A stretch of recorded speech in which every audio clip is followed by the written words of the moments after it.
আসসালামু আলাইকুম। প্রকাশিত হয়ে গেল একাদশ শ্রেণীতে ভর্তি নীতিমালা ২০২৬। তোমরা দেখতে পাচ্ছ আমি রয়েছি মাধ্যমিক ও উচ্চ শিক্ষা বিভাগের শিক্ষা মন্ত্রণালয়ের অফিসিয়াল ওয়েবসাইট। সেই ওয়েবসাইটের ভিতরে তোমরা গেলেই এরকম পেয়ে যাবে একাদশ শ্রেণীতে ভর্তি নীতিমালা ২৪/৮/২০২৬ নতুন অর্থাৎ আজকে প্রকাশিত হয়।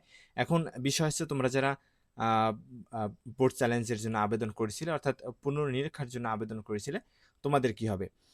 এদিকে ভর্তি নীতিমালায় কিন্তু ২ তারিখ থেকে আবেদন শুরু হবে।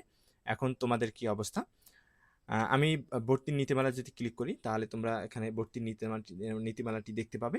আমি দেখার সুবিধার্থে আগেই ডাউনলোড করে রেখেছি। এখন এই ভর্তির নীতিমালা আমি যদি একেবারে নিচের দিকে চলে যাই,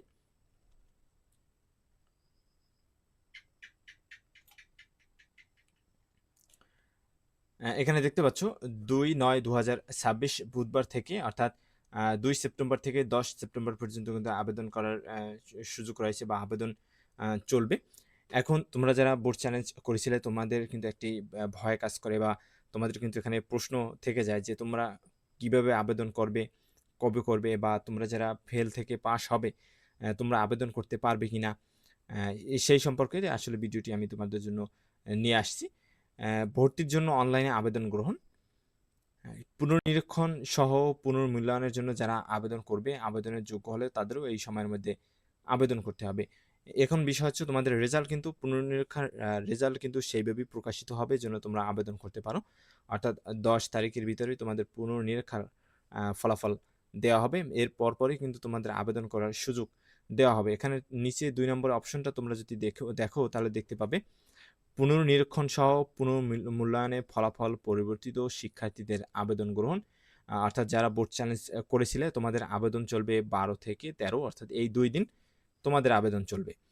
যারা ফেল থেকে পাস হবে বা যাদের পয়েন্ট বাড়বে বা যাদের রেজাল্ট পরিবর্তন হবে তাদের জন্য কিন্তু সুযোগ রাখা হয়েছে এই ২ নম্বর অপশনে অর্থাৎ ১২ থেকে ১৩ সেপ্টেম্বর কিন্তু তাদের জন্য।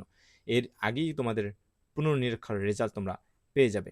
আশা করি তোমাদের ভয়টা কেটে গিয়েছে। কারণ তোমরা অনেকেই ভয় পেয়েছিলে যে নীতিমালা প্রকাশ হয়ে গেল। এখনো আমাদের পুনর্নিরীক্ষার রেজাল্ট আমরা পাইনি। বোর্ড চ্যালেঞ্জের রেজাল্ট আমরা এখনো হাতে পাইনি। আমরা কিভাবে কি করব? আমরা আবেদন করার সুযোগ পাবো কিনা? ভর্তি হতে পারবো কিনা একাদশ শ্রেণীতে ২০২৬ সালে? আসলে ভয়ের কিছু নেই। তোমরা যারা ফেল থেকে পাস হবে ইনশাআল্লাহ তোমরা আবেদন করতে পারবে। আর যারা অলরেডি পাস হয়েছো তোমরা তো নিশ্চিন্ত। ধন্যবাদ সবাইকে। পরবর্তী যেকোনো গুরুত্বপূর্ণ আপডেটের জন্য অবশ্যই আমাদের ইউটিউব চ্যানেলের সাথে তোমরা থাকবে। ইনশাআল্লাহ তোমরা অনেক কিছু জানতে পারবে। এর পরবর্তীতে আমরা দেখাবো কিভাবে আসলে একাদশ শ্রেণীতে তোমরা নিজেরা মোবাইল থেকে আবেদন করতে পারো। সেটা দেখাবো এবং পরবর্তী অনেক গুরুত্বপূর্ণ আপডেট পাবে আমাদের ইউটিউব চ্যানেলে।